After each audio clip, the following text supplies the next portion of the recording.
Kerala Blasters തായ്ലൻഡിലെ pre season പരിപാടികളൊക്കെ അത്യാവശ്യം ആക്റ്റീവായിട്ട് മുന്നോട്ട് കൊണ്ടുപോവുകയാണ് എന്നാണ് ആരാധകരായ നമ്മളൊക്കെ ഇവിടെ ഇരുന്ന് വിശ്വസിക്കുന്നത്. ആദ്യ പ്രീ സീസൺ മത്സരത്തിൽ 1-2 ഗോളുകൾക്ക് പരാജയപ്പെട്ടപ്പം കേരള ബ്ലാസ്റ്റേഴ്സിന് വേണ്ടി ഡോൾഫിൻകളുടെ നെഞ്ചത്തേക്ക് ഒരു ഗോൾ അടിച്ച് കയറ്റിയത് കേരള ബ്ലാസ്റ്റേഴ്സിന്റെ മധ്യനിര താരവും ഭാവി പ്രതീക്ഷയും ഒക്കെ ആയിട്ടുള്ള സുഖം യോഷിൻബെ മീട്ടയാണ്.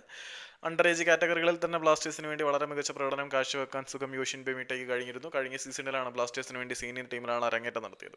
ആ യോഷിൻബെയാണ് ബ്ലാസ്റ്റേഴ്സിന് വേണ്ടി ഒരേ ഒരു ഗോൾ നേടിയത്.